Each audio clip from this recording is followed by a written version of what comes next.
मेरा एक प्रश्न आपसे है कि आप गुरु को देह रूप में मानते हैं या फिर एक ऊर्जा के रूप में मानते हैं? क्योंकि अगर गुरु देह रूप में है तो फिर यह बात सत्य नहीं होगी कि अखंड मंडलाकारम व्याप्तम येन चराचरम, फिर वो सर्वव्यापी नहीं कह सकते। सर्वव्यापी कैसे है या फिर वो आपके अंग संग कैसे है? तब है जब आप गुरु को देह रूप में नहीं ऊर्जा रूप में मान रहे हैं और उनकी शिक्षाएं, उनकी प्रेरणाएं, उनके आदर्श सदा आपके साथ रह करके आपका मार्गदर्शन करते रहते हैं। इसीलिए वो क्या है? वो सदा अंग संग हैं, सदा आपके साथ हैं।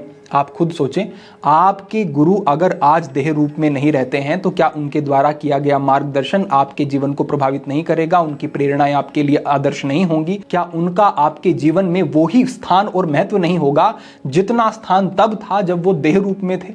बिल्कुल वैसा ही होगा। तो इससे स्पष्ट होता है कि गुरु को अगर देह रूप में मान रहे हैं तो अवधारणा को सीमित कर लिया। गुरु ऊर्जा रूप में है, गुरु सोच के रूप में है और गुरु प्रेरणा के रूप में सदा हमारे साथ है। अब एक शिष्य गुरु का किसी भी तरीके से मूल्यांकन नहीं कर सकता है क्योंकि उसकी ना उतनी बौद्धिक क्षमता है, ना उतना विवेक है। लेकिन फिर भी जो शास्त्र में बताई गई हैं कुछ प्राथमिक चीजें, उनको मैं आपके साथ साझा कर रहा हूं। इनको साझा करने का उद्देश्य क्या है? इसे ऐसे समझो कि हर एक गुरु एक समय पर शिष्य होता है और वो अपने गुरु को देख रहा होता है और उनके पदचिन्हों पर चलने की कोशिश कर रहा होता है।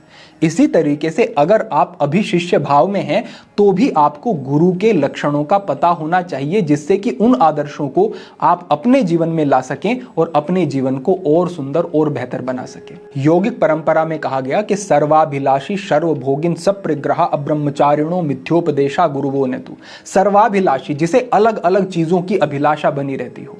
अभिलाषा यानी कि मेरा इस वस्तु के बिना काम नहीं चलेगा, मुझे तो ये चाहिए ही। अगर इस तरीके का भाव है तो ये मन में क्लेश पैदा करता है। क्लेश कब पैदा नहीं होता है? तेन तक्तेन भुंजिता। प्रयोग तो कर रहे हैं लेकिन त्याग पूर्वक प्रयोग कर रहे हैं कि ये वस्तु मुझे मिली, ईश्वर की कृपा है, लेकिन अगर वो कल मेरे पास नहीं रहेगी तो भी मैं ईश्वर का उतना ही धन्यवाद करूंगा और मैं बहुत अधिक उससे प्रभावित नहीं होता हूं। तेन तक्तेन भुंजिता, इस मनोभाव से जिन चीजों का प्रयोग करोगे आप, वो चीजें आपके लिए बंधन का कारण नहीं बनेगी। तो सर्वाभिलाषी जिसकी बहुत अभिलाषाएं रहती हो, सर्वभोगिन अलग अलग भोगों को भोगने की इच्छा निरंतर अगर मन में बनी रहती है, गुरुवों ने तो ये भाव भी गुरु के नहीं होते हैं। इससे आगे कहा गया सप्रग्रह, यानी कि उसमें इकट्ठा करके मैं ही इन चीजों का प्रयोग करूं, ऐसा भाव नहीं होना चाहिए। भाव होना चाहिए कि जो ईश्वर के अनुग्रह से मुझे प्राप्त है उसका प्रयोग मैं अपने दायित्वों का निर्वाह करने के लिए, कर्तव्यों का निर्वाह करने के लिए और धर्म के योग मार्ग के संवर्धन के लिए किस तरीके से कर सकता हूं, इस पर वो सोचे और इस दिशा में वो कार्य करें। तो ये क्या हुआ? अपरिग्रह हुआ। तो वो अपरिग्रह में होना चाहिए, सप्रग्रह नहीं होना चाहिए। इससे आगे कहा गया अब्रह्मचारिणो, यानी कि अगर वो ब्रह्मचर्य में स्थित नहीं है, क्योंकि जितनी आपकी इंद्रियां हैं उनमें सबसे ज्यादा भटकाने वाली इंद्रिय जब आप काम के भाव में होते हैं तभी पथभ्रष्ट होते हैं आप सर्वाधिक, और आपकी बुद्धि पर एक माया का पर्दा पड़ जाता है। और पूर्व में भी ये देखा गया है कि इस एक इंद्रिय ने अनेक व्यक्तियों को भ्रष्ट किया है। तो बड़ी सावधानी की जरूरत है। साधक जब तक सावधान है तब तक वो पथभ्रष्ट नहीं होता। जब लापरवाह हो जाएगा अपनी दिनचर्या, अपने नियमों के प्रति, अपने सिद्धांतों के प्रति, प्रभु नाम से विलग होने लगेगा, तभी जाकर के वो पथभ्रष्ट होगा। तो अब्रह्मचारिणो, ऐसा नहीं होना चाहिए कि ब्रह्मचर्य का पालन नहीं करे वो। और मिथ्योपदेशा, अंत में कहा गया कि वो मैनिपुलेट करने का भावना रखे। वो ऐसा भावना रखे कि मैं इस तरीके से दूसरे व्यक्तियों को कुछ चीजें बताऊं जिससे कि वो मुझसे प्रभावित हो जाए और मेरा कुछ हित हो जाए।